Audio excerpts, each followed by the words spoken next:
One day, Nentushu, creator of all things, wanted to create people. She sifted the cattail seeds with a winnowing tray that would become the Washoe people. There are only few, but they will be mighty, Nentushu said. She placed the seeds in a jug and told Gewe to deliver the people to their land. As you travel, people will grow and they will bicker, and your ears will be troubled with the noise, but do not mind this. There, and only then will you open it. As Gewe carried the jug, the seeds started to become people. They began to fight loudly. Curiosity got the best of Gewe, and he opened the jug. Then, up into the sky, the seeds flew away and became the Washoe people in this land that Nentushu had created for herself. Nentushu became the thunder and spoke to all things. Pine trees, go there and grow. Let my children eat you.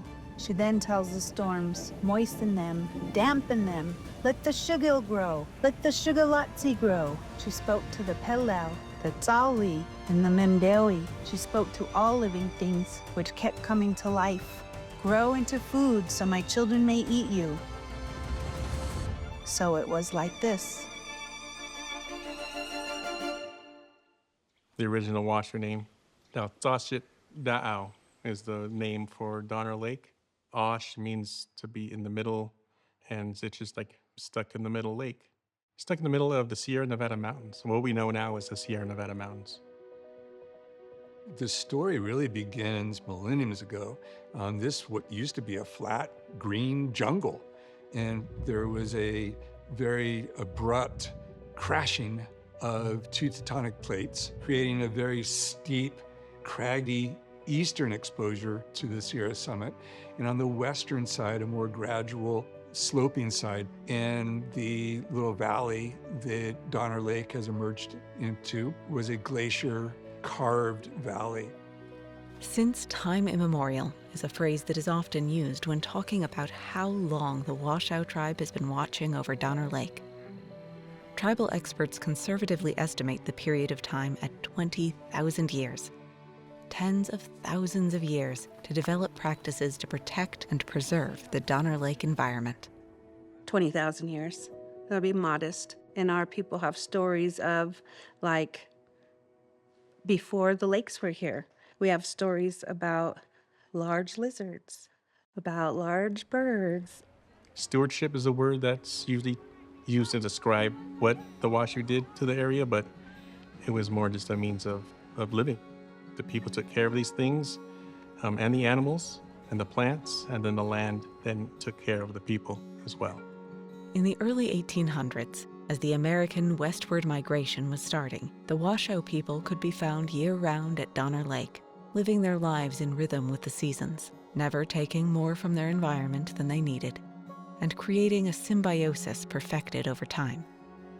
This land here has provided everything that our people have needed. You take care of your people, you take care of your land, because it gives us so much. We wouldn't have survived all these 20,000 years if that wasn't one of the main teachings and values of our people. The Washoe tribe was one of the last to make contact with settlers of European descent, mainly because they didn't want or need to be found.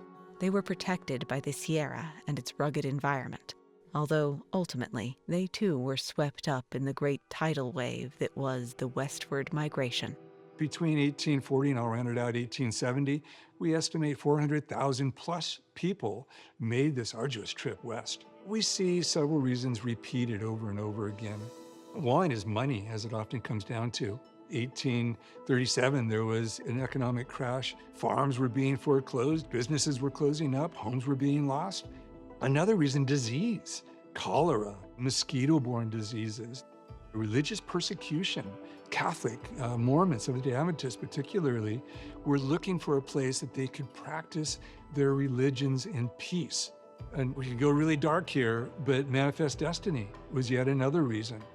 It was a phrase that caught on quickly because it gave name to widespread American sentiment at the time that the West was a vast, empty wilderness and it needed to be settled and civilized. The term manifest destiny was originally coined by a newspaper man in 1845 5. People were referring to it like it was a real thing, that, oh, sure, God wants us to have the rest of this continent. To come here and say that there was no one here, there's no inhabitants here, makes it easier for them maybe to say, okay, then yeah, we'll just clear cut it all. If anybody gets in the way, take them out. Unfortunately, the trauma inflicted by this idea would ripple out on native tribes for generations upon generations. But at the same time, the allure of a better future and prosperity in the new American West was a force that would not be stopped. The books that were written at the time said California was such a paradise that fruit fell from the trees right into your hand.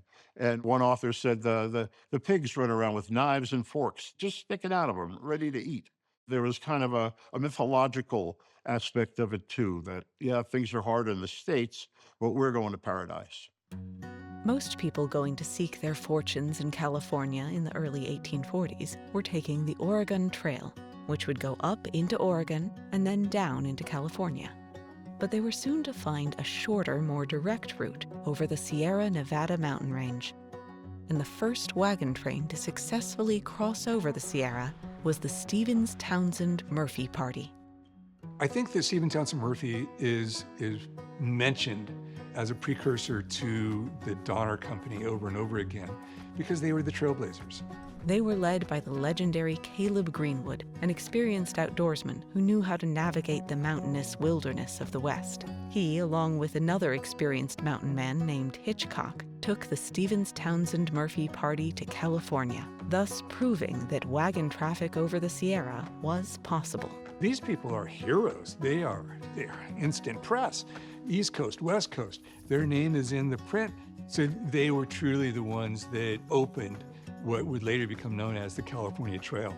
Their route was the route that was used for the next few decades. It was right after the Stevens-Townsend-Murphy Party became such a renowned success that the beginnings of the Donner Party were forming, all the way out in Springfield, Illinois. The nucleus of the Donner Party were 3 families from Springfield. The family of George Donner, he and his third wife, Tamsin, and their children, and his younger brother, and his family, and the family of their friend James Fraser Reed. In those days, you needed to be somewhat successful to supply yourself to make it across a Western journey like that. So I think that's pretty interesting too. If you think about that, these weren't people who had much trail experience prior to this. On April 15th, 1846, the Donner families and the Reed family set off west with all of their belongings in several wagons each, and a contingent of household staff and teamsters to help them. Trail life was not for the weak of heart, even by 1800 standards. Wagons the size of minivans were pulled by oxen and would hold the entirety of a family's belongings. They also had to carry enough provisions for what would be, on average, a 4 to 6 month journey. It's not like Little House on the Prairie. People weren't riding inside the wagons. Basically, if you were very old or very young or very sick, then you got to ride in the wagons. But generally, everybody walked at 2 miles an hour. There were no roads established. There weren't many forts or way stops for them to stay at. And there was really taking your chances in the wild. And I don't think that many of them expected what that really meant before they left. But the migrants headed west were not to be deterred. In 1845, Lansford W. Hastings published The Emigrant's Guide to Oregon and California. In it, Hastings, an attorney and writer, further extolled the virtues of life out west and even proposed a shortcut, which was unproven at the time. It was really more of a advertising for California than a guidebook. But one thing he did say was, gee, why go all the way up to Idaho and go northwest when once you cross the Rockies, you could go southwest, much more direct route. Now, Lansford Hastings, he truly thought he had a better way of getting to California. The Donners and the Reeds hear about this. James Reed particularly is impressed. He's really starts selling this. Hey, wouldn't it be good to get to California earlier? Shortcut, shortcut, shortcut. Well, not everybody is on board. We know that Tamsin Donner, for one, argued adamantly to stay with the masses, stay with the proven route. By 1846, woman's voice was not heard, and only the men voted, and those knucklehead men vote to go to Fort Bridger and to try to hook up with Hastings. They were sold on an idea that hadn't really been fully realized yet. And that became the shortcut that doomed the Donner Party. Hastings spread the word far and wide that he himself would be leading any interested parties through the shortcut, and that they should meet at Fort Bridger for the endeavor. The Donners and the Reeds weren't the only ones sold on the idea of Hastings' cutoff. They were joined by other families who also wanted to get to California faster. The Graves, the Murphys, and the Breens, just to name a few, which would bring the total number of their company to 87, the number that would become etched in history forever as the Donner Party. However, by the time they reached Fort Bridger, Hastings had already left with a much larger cohort of about 300, leaving the Donner Party to fend for themselves on this new path. The Hastings cutoff goes through Wyoming and into what is now Utah, and goes through the Wasatch Mountains, which even today are very, very rugged mountains, and there was no trail there.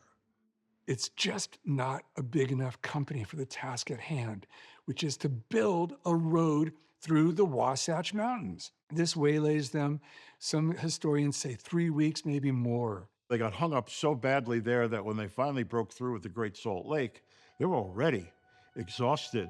Hastings, who was far ahead at this point, would leave a note at the beginning of the Great Salt Lake Desert, warning travelers to prepare for 2 days and 2 nights of hard travel. The Donner Party estimated this to be about 40 miles at the pace they had been moving thus far. This is total moonscape. Nothing grows out there. This is alkali and salt flats. So they fill up everything, every orifice they can, teapot, mason jar, cask, keg that they can with water, and into this vast emptiness they go. Much to their dismay, the distance turned out to be double that, nearly 80 miles, and it took them more than 5 days to cross it. 3 days into this, they're completely out of water, and it is just a nightmare. There has been archaeology done outside of the Great Salt Lake where it appears immigrants were discarding their excess stuff. They just couldn't bring it anymore. It was too much. At that point, they are a broken company. If the Wasatch hadn't broken them, the salt flats completely demoralized this company. After that, there is no more working together. There is no cohesiveness. When they finally made it to the other side of the salt flats, tensions were high and nerves were raw, the perfect setting for conflict. John Snyder, a teamster hired by the Graves family, tried to drive their wagon up a tricky hill and got his oxen entangled with James Reed's, and a fight broke out. According to witness statements, Snyder hit Reed across the head with the butt end of his ox whip, and blood came down into Reed's eyes. Reed pulled his butcher knife out of his belt and stabbed Snyder under the ribs, and he bled out within minutes. And so you had basically a road rage incident on the trail. Witnesses were enraged by the injustice and banished James Reed from their party, leaving his family to fend for themselves without him.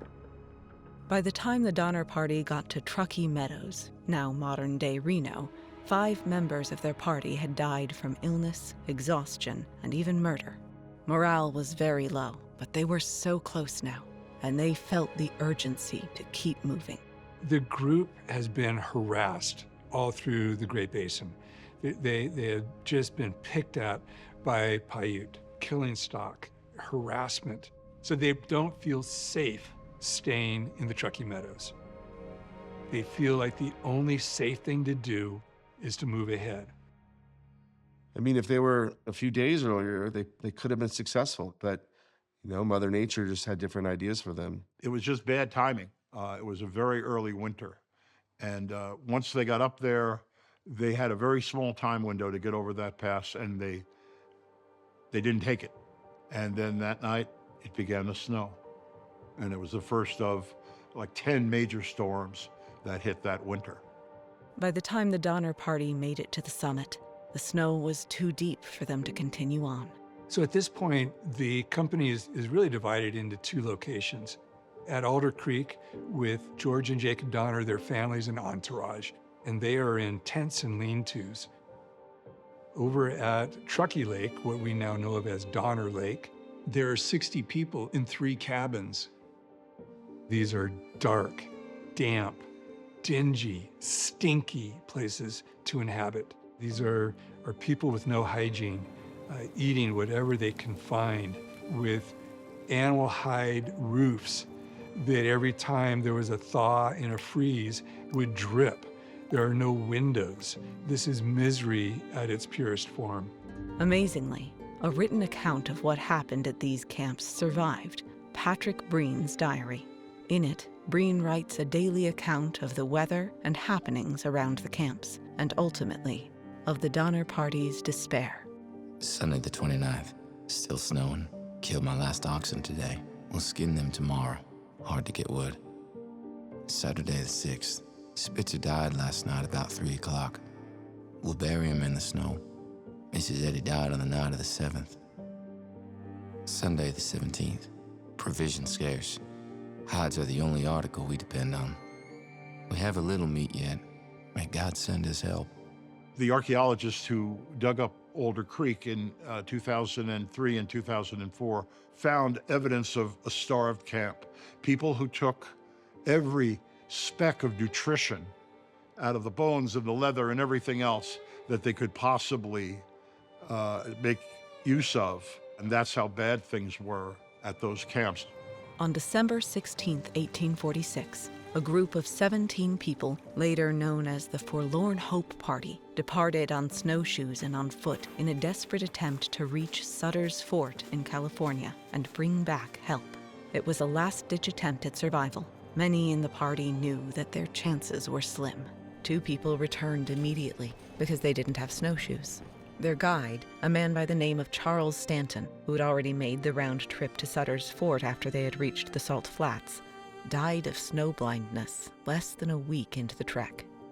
Now guideless, the party would tragically take another wrong turn at Summit Valley, where Soda Springs is today, which would end up costing them dearly. If they had gone west by northwest, within just a few miles, they would have been staring down into the relative safety of the valley. Instead, they went west-southwest, ending up in a treacherous canyon, the North Fork of the American River.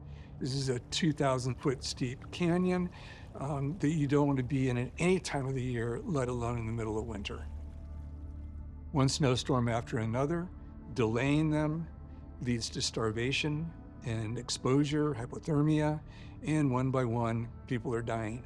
Meanwhile, back at the camps, the remaining members of the Donner Party also started dying of starvation and exposure. It was a lonely, harsh landscape with no respite or resources. But had they looked a little closer, they would have seen that they were not alone.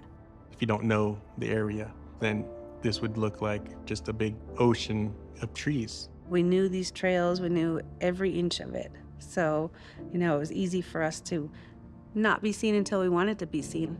The Washoe tribe has a very long tradition of storytelling. It is how their history is passed from generation to generation. And there is a historical oral account of the Donner expedition that has been preserved within the tribe.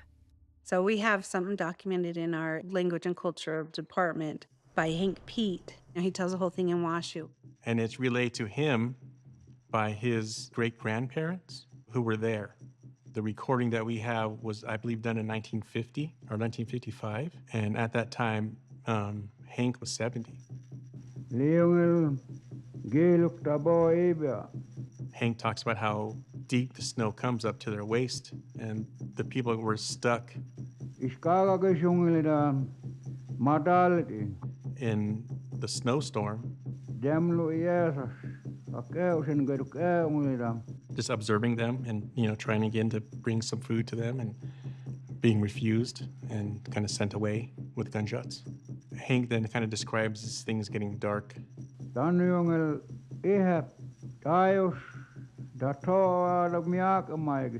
There are bodies laying outside of the makeshift house. The bodies don't have heads anymore. They were cut off at the neck. I guess he implies what the survivors had to do to the bodies, and kind of ends very abruptly, especially that last part. When his kind of tone changes, it's, I'm not going to say anymore. This is all I have to say. Dinga.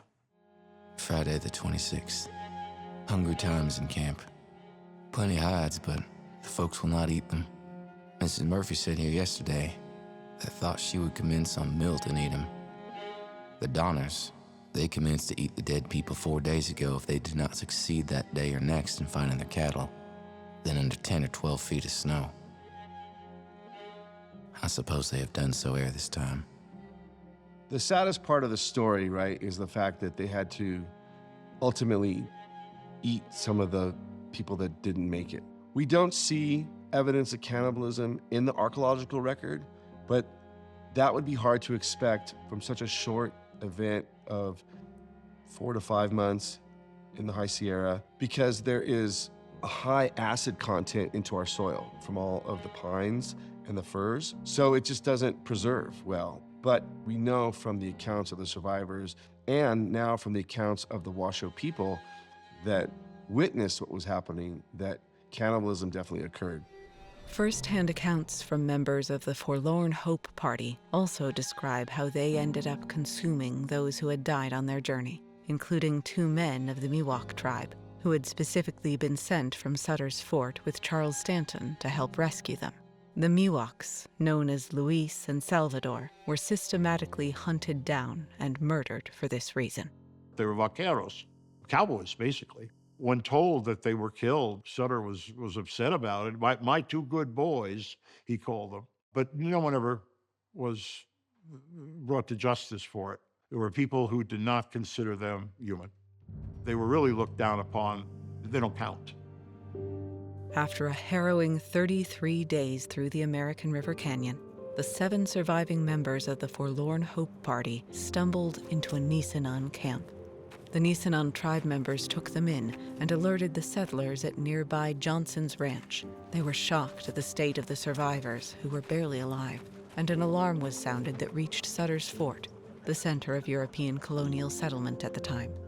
It takes 2 weeks to find enough men that are skilled enough to go into the Sierra Nevadas in the middle of winter. And it takes those men an additional 2 weeks to finally reach the Truckee Lake.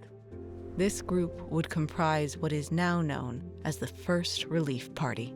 When they arrived up there was no sign of a column of smoke from fires. There was no sign of cabins. They got to the far end of the east side of the lake and yelled, "Hello!" And a woman popped out of the snow like a rabbit out of its burrow.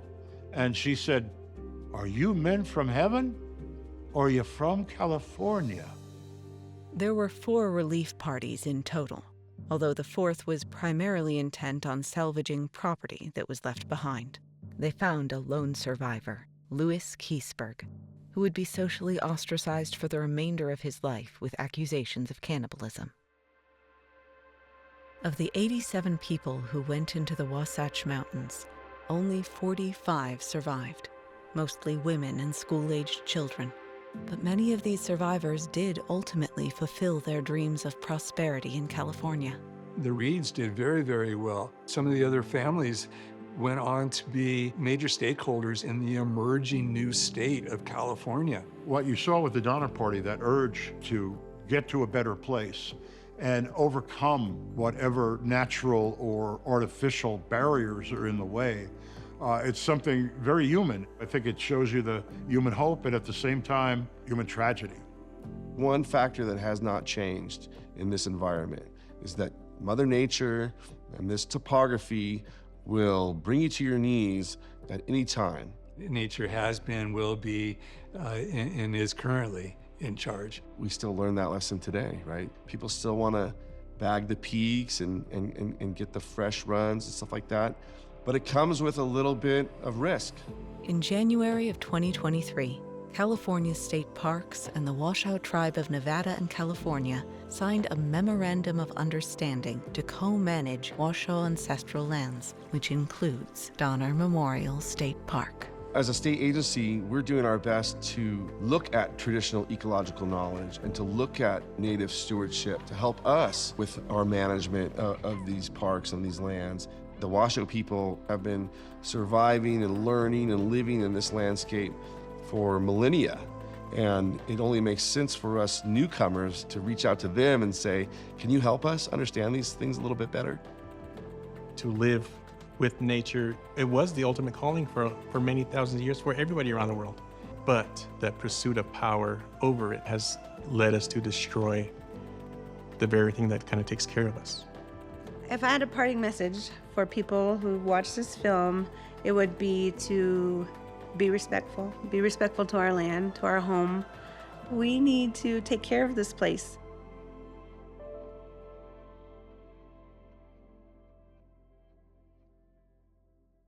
Itano mini wayawanati wayawana, itano mini wayawanati wayawana, itano mini wayawanati mani manati wayawana, itano mini wayawanati wayawana, itano mini wayawanati wayawana, itano mini wayawanati mani manati wayawana.